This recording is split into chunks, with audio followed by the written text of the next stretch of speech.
बंदर भगाओ, बंदर भगाओ, बंदर भगाओ, बंदर भगाओ, बंदर भगाओ, बंदर भगाओ, बंदर भगाओ, बंदर बंदर भगाओ, बंदर भगाओ, बंदर भगाओ, बंदर भगाओ, बंदर भगाओ, बेटी बचाओ, बंदर भगाओ, बेटी बचाओ, बेटी बचाओ,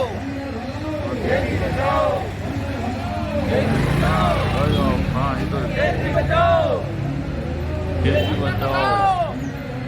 बेटी बचाओ,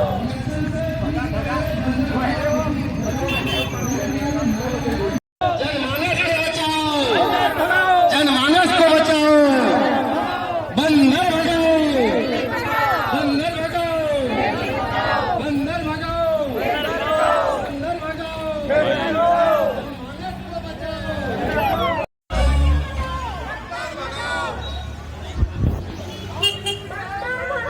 बेटी बचाओ, बेटी बचाओ,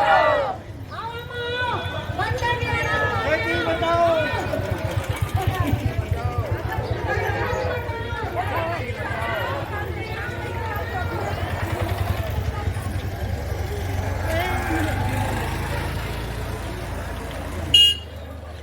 सिर्फ कुछ उन लोगों की है जो अपने राजनीति को चमकाना चाह रहे हैं। यह समस्या जनता की है, तो इसके लिए हमने 15 जनवरी से लेकर फरवरी 10 तक पूरे गरुड़ के गांव-गांव तक इस अभियान के उद्देश्यों को पहुंचाया, लोगों की राय उस पर ली। उसके बाद लोगों ने जो अपनी शिकायतें दर्ज कराई, जो सुझाव दर्ज कराए, उनको एक रिपोर्ट की शक्ल में तैयार करके 112 पेज की एक रिपोर्ट लेके हम लोग यहाँ से देहरादून में गए, जिसमें कि हम लोग 3 साथी गरुड़ से थे। गंगा बल्लभपत जी हमारे वरिष्ठ साथी हैं, हमारे गांव के सिद्धि के रहने वाले हैं। रविवीर जी जो इस अभियान समिति के अध्यक्ष भी हैं और ग्राम प्रधान संगठन के अध्यक्ष भी हैं। और तीसरा मैं, हम लोग यहाँ से देहरादून पहुँचे।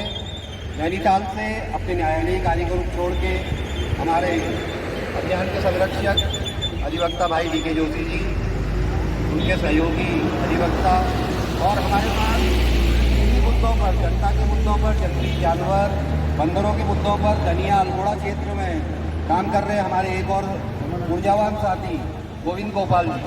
तो हम सब लोग देहरादून में इकट्ठे हुए। वो क्या प्रक्रिया हुई थी, कैसे कैसे हम लोग मिले थे, भाई डी के जोशी जी ने आप तक इसको बता दिया है। पर मैं ये कहना चाह रहा हूँ कि ऑफ द रिकॉर्ड, कि बिना किसी पुष्टि के जो हमें जानकारी मिल रही कि हम तो कचूर की इस समस्या को ऐसे लेके गए थे यहाँ से कि ये न केवल बंदरों की समस्या कचूर में या गरुड़ में ही हो रही है, बंदरों की समस्या पूरे उत्तराखंड में हो रही है। तो जब हम लोग यहाँ से देहरादून की ओर जा रहे थे, हम सिवली के पास चाय पीने के लिए रुके दुकान में। तो दुकानदार कहने लगा, साहब हम तो यहाँ पर बड़ी मुश्किल से काम कर पा रहे हैं। हमने कहा क्या परेशानी होगी? कहा कि हम दुकान खोलते हैं, बंदर आके हमारे सामान को फेंक दे रहे हैं। अरे हमने कहा हम वही लोग तो हैं, हम गरुड़ से इसी सिलसिले में मुख्यमंत्री के पास जा रहे हैं। हम आगे जाते हैं तो आगे जाके पता चलता है कि 3 धारा के पास में उस दुकानदार की वही समस्या है। तो पता नहीं क्यों हमारे जो प्रशासन में, जो शासन में बैठे लोग हैं, उनको क्यों ये लग रहा है कि समस्या किसी एक क्षेत्र विशेष की है, जबकि पूरे राज्य की समस्या है। तो हम ये चाह रहे थे कि गरुड़ से शुरुआत हुई है। जैसे हम घर में भात पकाते हैं, तो भात पकाने के बाद हम पूरे भात को थोड़ी खिरोल के देखते हैं, हम उसमें से एक दाना उठा के टेस्ट करते हैं कि भात पक गया नहीं पक गया। तो हम ये मान के चलिए कि कचूर की जो समस्या निकल के आई है, वो समस्या पूरे राज्य में हो रही है। तो इस तरह की जब हम समस्याओं को लेकर वहाँ पर पहुँचे थे मुख्यमंत्री जी के साथ, जहाँ पर हमारी मुलाकात की व्यवस्था देहरादून में की गई थी, गिरसाली फार्म उस जगह का नाम है। तो वहाँ पर मन की बात एक कार्यक्रम चल रहा था, तो उसी कार्यक्रम में हम लोग उनसे मिले थे। तो जब हम वहाँ पर पहुँच ही रहे थे, तो उसी पूरी भीड़ में से एक कोई सज्जन सीधे निकल के हमारे अध्यक्ष रविवीर जी के कंधे में हाथ रखते हैं। तो कहते हैं, भाई साहब आप बंदर भगाओ वाले अभियान के लोग हैं। अब देखिए वो आदमी न कोई परिचित है न कुछ है, सोशल मीडिया से, फेसबुक के किसी वीडियो से उन्होंने रविवीर जी को पहचान लिया। तो बाद में जब उनका नंबर आपस में उन्होंने उनको दिया था, तो उनसे पता चला कि वो पौड़ी के रहने वाले हैं और वो इस अभियान से इतने प्रभावित हुए हैं। तो अब कहाँ गरुड़ रह गया, कहाँ पौड़ी रह गया है, तो ये समस्या सब जगह की है। तो मैं इस प्रसंगों को आपको इसलिए बता रहा था कि कल ही मुझे अनधिकृत सूत्रों से जानकारी मिली है कि जो रिपोर्ट हमने यहाँ से मुख्यमंत्री को हस्तगत कराई देहरादून में, तो मुख्यमंत्री जी के कार्यालय ने या मुख्यमंत्री ने स्वयं इस पूरी रिपोर्ट को इतने हल्के में लिया कि उस रिपोर्ट को उन्होंने एक पत्र बागेश्वर के डीएम को जारी कर दिया। ये अनऑफिशियल इंफॉर्मेशन मेरे पास है। अब उसका ऑफिशियल पक्ष क्या है हम उसको जानना चाहेंगे। हम जब बात कर रहे हैं पूरे राज्य के लिए नीति बनने की, तो हमें ये पता चल रहा है कि आपके वहां से मुख्यमंत्री के कार्यालय से एक पत्र डीएम बागेश्वर को जाता है, और डीएम बागेश्वर का क्या जिम्मेदारी रही होगी कि उन्होंने वो पत्र फॉरवर्ड कर दिया जिला पंचायत बागेश्वर को, और जिला पंचायत बागेश्वर ने उस पत्र को फॉरवर्ड करके लेटेस्ट जानकारी ये है कि गरुड़ ब्लॉक भेज दिया। समस्या है पूरे राज्य की और उसको चिन्हित किया जा रहा है गरुड़ के रूप में। तो ये हमारे लिए बहुत बड़ी शर्म की बात है, लानत की बात है। हम नारा नहीं लगाना चाह रहे थे, तो हम चाहेंगे कि हम बोलेंगे शर्म शर्म, आप बोलेंगे हाय हाय। शर्म शर्म हाय हाय, शर्म शर्म हाय हाय, शर्म शर्म हाय हाय। हम नहीं चाहते थे कि हमारा ये अभियान जो जनता का अभियान है ये कभी आंदोलन का रूप ले। हम चाहते थे कि हमारे जनप्रतिनिधि अपनी कुंभकर्णी नीति से जागें और जनता की समस्या को जनता के शब्दों में यहीं पर आके समाधान लें।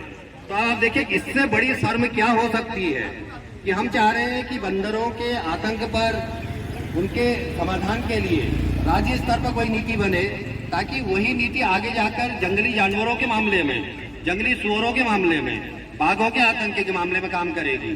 पर हमारे जो राज्य के मुखिया हैं, हमारे राज्य के मुखिया का जो कार्यालय है वो चीजों को कितने हल्के में ले रहा है कि जो एक राज्य स्तर के लिए जो शिकायत बन रही है वो शिकायत बागेश्वर के डीएम को, अगर बागेश्वर के डीएम से उसका समाधान होना होता तो हम लोग अपनी 2 रातें खराब करके देहरादून क्यों जाते? हमारे साथी अपने न्यायालय के काम को छोड़ के नैनीताल से देहरादून क्यों पहुंचते? तो हमें तो कल से बड़ी बेचैनी सी हो रही है कि हम किस सिस्टम में जीने वाले लोग हो गए। हम तो चाहेंगे कि इतना जो जनसमूह यहाँ पर लोग कह रहे हैं यहाँ पर कि हम प्रचार प्रसार नहीं कर पाए, लोग नहीं आ पाए, हमें नहीं चाहिए। हमने तो सुबह से अपने दिमाग में बनाया था, हमने कहा कोई नहीं भी आएगा, हम 2 लोग अपने बैनर को उठा के जो हमारे कार्यक्रमों में जो पहुंचेंगे ताकि लोगों में संदेश जाए। तो हमें इस बात का कोई नहीं कि संख्या कितनी, क्योंकि हमें इस पूरे संख्या का बल दिखा के हमें कुछ हासिल नहीं होना है, क्योंकि हम वोट मांगने वाले लोग नहीं हैं। आप लोग यहाँ पर 5000 लोग भी आ जाते हैं तो उससे हमारी ताकत में कोई बहुत बड़ी वृद्धि होने वाली नहीं है। जितने भी आए पीड़ित लोग आए, जितने भी लोग आए जिनको दर्द था वो लोग यहाँ पर पहुंचे हैं। तो हमें चाहेंगे कि हमारा ये कार्यक्रम आगे की रणनीति को तय करे। तो हमारे विद्वान अधिवक्ता जो कि इस पूरे अभियान को संरक्षण दे रहे हैं, न केवल इसी अभियान में बल्कि गरुड़ क्षेत्र के और भी जो जन समस्याएं हैं वो आपके द्वारा न्याय के पटल पर, आपके द्वारा शासन के पटल पर, आपके द्वारा प्रशासन के पटल पर पहुंचाई जाती रही है। तो ये हम सबका गरुड़ क्षेत्र का सौभाग्य है कि हमारे बीच में बहुत सारे विद्वान साथी हैं। तो मैं हो सकता है कि भावावेश में कुछ ज्यादा कह गया होऊंगा, पर मैं विशेष रूप से हमारे क्षेत्र की जनता के धैर्य की प्रशंसा करते हैं कि हम लोगों ने कभी भी कानून को अपने हाथ में लेने की कोशिश नहीं की। आज हम लोग 2 महीने से पूरे कचूर क्षेत्र के गांव-गांव घूमे, यहाँ तक कि जन शिविर हमने लगाया, शिकायत शिविर हमने यहाँ पर लगाया। उसके बाद आज 3 दिन के धरने के बाद ये रैली हम यहाँ पर संपन्न होने जा रही है।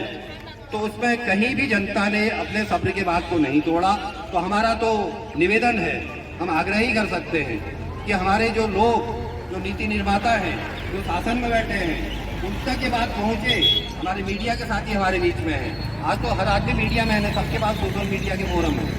तो ये बात उन तक पहुंचे, उनको लगे कि मतलब एक बुद्धिजीवी जनता का आंदोलन करने का, अभियान चलाने का क्या तरीका होता है। तो क्यों नहीं इनको एक न्याय सम्मत, एक कानून सम्मत समाधान दिया जाए। अगर वो लोग जो अपने एसी रूम से निकल के बाहर आकर देख सकें कि हमारे गांव की माताएं, हमारी गांव की बहनें, हमारे गांव के ग्रामीण काश्तकार किस संघर्षमय जीवन को जी रहे हैं, निकल के देखा खेतों की ओर तो पता चलेगा कि खेत क्यों बंजर पड़े हुए हैं। निकल के देखे बाजार की ओर को कि दुकानदार ने सामान बेच दिया, बोले में हम सामान लेके जा रहे हैं, वो सामान हमारे घर तक पहुंच पा रहा है कि नहीं पहुंच पा रहा है। वो सामान कहाँ जा रहा है? बंदर उसको रास्ते पे झपट जा रहे हैं। रोटी पका के रख रहे हैं, भात पका के रख रहे हैं, बंदर आके उसको झपट कर दे रहे हैं। तो समस्याएं बहुत ज्यादा हैं। तो हम ही चाह रहे हैं कि उसका समाधान मिले। तो क्योंकि समय कम है, धूप भी लगातार तप रही है, मैं चाहूँगा हमारे बीच में हमारे विद्वान साथी और हमारे हर कार्यक्रम में अपने पार्टी लाइन को छोड़ के भी बढ़ चढ़ के भागीदारी करते हैं। तो संक्षिप्त में ही, क्योंकि समय बहुत ज़्यादा हो रहा है, धूप का भी दबाव है और सबके अपना नियम है, तो मैं चाहूँगा कि हमारे बीच में हमारे बड़े भाई नंदन सिंह अलविया जी, आपका एक रचनात्मक व्यक्तित्व पूरे कचूर को मार्गदर्शन दे रहा है, तो हमारे साथियों का मार्गदर्शन करेंगे नंदन सिंह अलविया जी। हमको वोट भी नहीं चाहिए, हमको कुछ नहीं चाहिए, हमको कल इतना चाहिए कि इन बंदरों को आप यहाँ से भगाओ। आप जो लोग यहाँ पर आए हो, आप आने वाले समय में आप एक इतिहास का एक पन्ना बनोगे कि आपने उसमें क्रांति की और इन जंगली जानवरों से, बंदरों के आतंक से आपने कचूर घाटी को निजात दिलाई। और करने वाले बहुत कम लोग होते हैं, ये मान के चलो। और हमको डगमगाने वाले, हमारा मजाक उड़ाने वाले, हमारा उपहास उड़ाने वाले 50 होते हैं। जब गांधी चबूतरे में हम 5 लोग बैठे थे तो लोग इसी तली मली जहाज और हम वहां देखे ऐसा कर रहे थे।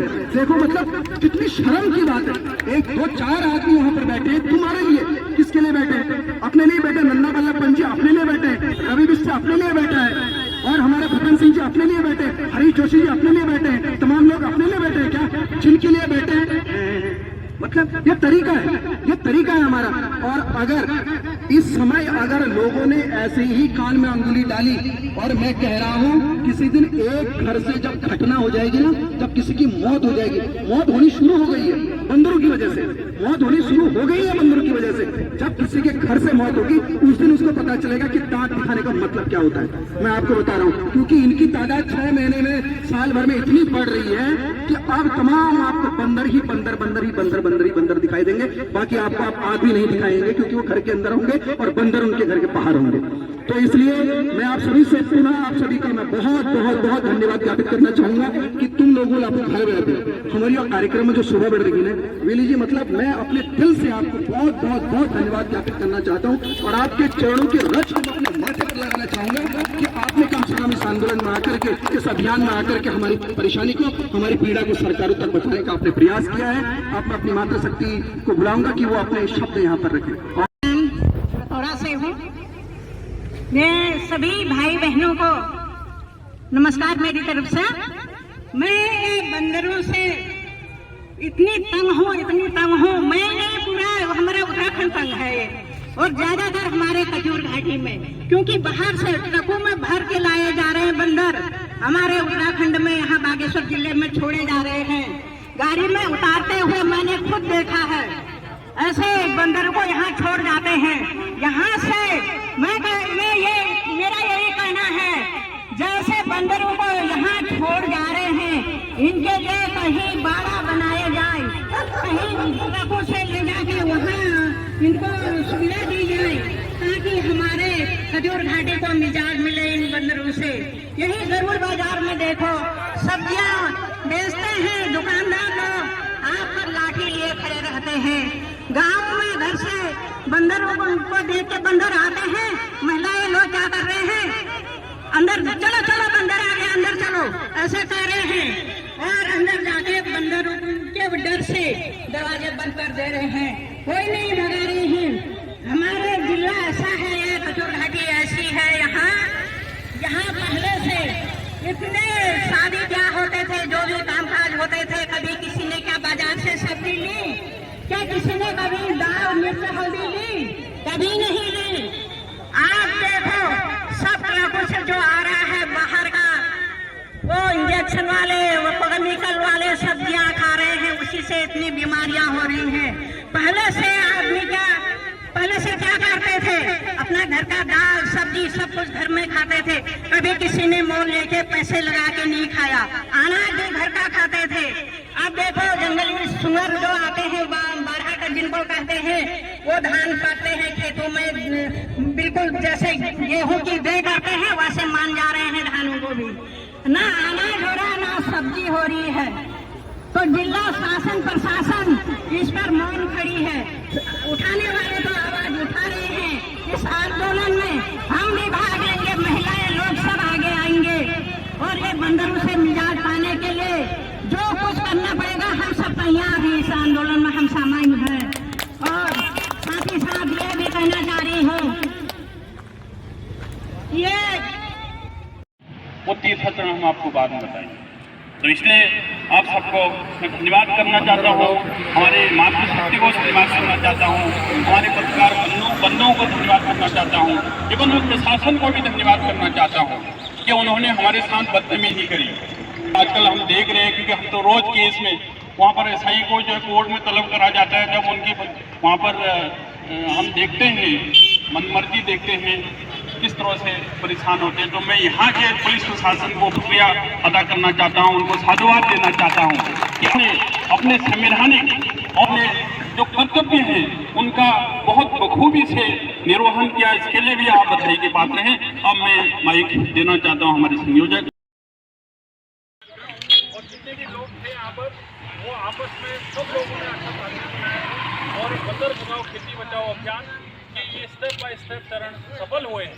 तो हम यहाँ से हमारे अध्यक्ष जी से के कारण तो मिल ही रहा है, लेकिन जो हमारे क्षेत्रीय पंचायत है, जिला पंचायत है, जो हमारे बड़े नेता हैं, वो लोग हमको बिल्कुल सपोर्ट नहीं कर रहे। उनको अभी आना चाहिए था, क्योंकि अभी आने वाले जो चुनाव है उसमें भी ध्यान रखना चाहिए कि अगर ऐसे ही रहेगा तो हम चुनाव का भी बहिष्कार करेंगे। ऐसे करके अपने गाँव के लोगों को, जब बंदर इतना परेशान कर रहे हैं हमको, खेतों में कुछ रखे हुए, हमने तो अपने गाँव में बच्चों को रखा है, महीने का हम उनको 150 रुपये देते हैं, 3 बच्चे रखे हैं हमने, तो बंदरों को भगाते हैं दिन भर, सुबह से लेकर शाम तक बंदरों को भगाते हैं। तो ऐसा गलत है, जनप्रतिनिधियों को सबको आना चाहिए। बहुत साल हो चुके हैं, लगातार ये समस्या बनी आती है और बंदर भगाओ खेती बचाओ अभियान, जो अभियान यहाँ पर जरूर में समिति द्वारा चलाया जा रहा है, एक ये बहुत ज़्यादा अच्छा अभियान है।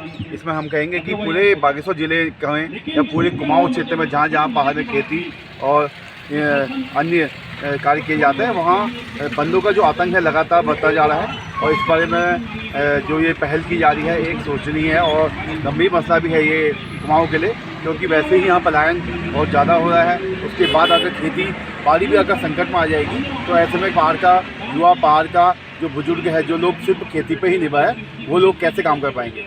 ये सरकार को एक सोचनी विषय है और इसमें गंभीरता से काम करते हुए इसमें ठोस कदम उठाने चाहिए। सिर्फ जो खाना पूर्ति के लिए नसबंदी के प्रोग्राम किए जा रहे हैं वन विभाग द्वारा, इनसे काम नहीं होने वाला है जब तक इनको यहाँ से कहीं पर इन बंदरों को और जो इतने यहाँ आवारा जो पशु हैं, इन लोगों को यहीं पर बंदा बारा या फिर कोई अलग ऐसा साधन बना के जो इनको इनकी देखरेख जहाँ हो सके वहाँ इनको एकत्रित नहीं किया जाता, तब तक इस समस्या का हल होना भी बहुत मुश्किल है। बताया जा रहा है, लेकिन जनप्रतिनिधि इन जन समस्याओं के निदान के लिए आगे न आकर के अपना उपेक्षापूर्ण जो रवैया इस आंदोलन के माध्यम से हमें दिखाई दे रहा है, उससे निश्चित तौर कहीं न कहीं निराशा होती है। अपने उन माननीय मुख्यमंत्री जी से पास 112 पृष्ठ का जो दस्तावेज था, जिसमें बंदरों की समस्या के संदर्भ में एक निदान भी, एक समाधान भी दिया गया था सिविल सोसाइटी के द्वारा, उसे प्रदेश में एक वन्य जीवन से जो खतरा आज जनमानस को हो रहा है, मानवता को हो रहा है, हमारी कृषि को हो रहा है, उसके संदर्भ में नीति भी बने, जवाबदेही होनी चाहिए, शासन प्रशासन की जवाबदेही होनी चाहिए। हमारे जो मुख्यमंत्री जी को ये समस्या हम खुद हमारे शिष्टमंडल बंदर भगाओ खेती बचाओ का उनको दे चुका है 25 फरवरी 2024 को, और यहाँ पर हमारे जनप्रतिनिधि बिल्कुल ही नदारद हैं, उनको इन समस्याओं से कोई लेना देना नहीं लग रहा है। तो ये अपने आप में ये पोल खोल टाइप का कार्यक्रम हो गया है कि इस अभियान के चलते, क्योंकि ये काम सरकारों का है, ये बहुत बड़ी समस्या है, इस पर कोई नीतिगत निर्णय लेना है तो सरकारों को लेना है, हमारे वन मंत्री जी को लेना है। लेकिन देखिए, बंदर को यहाँ पर गतियूर घाटी में भर दिया गया है, जैसे ट्रकों से भर के।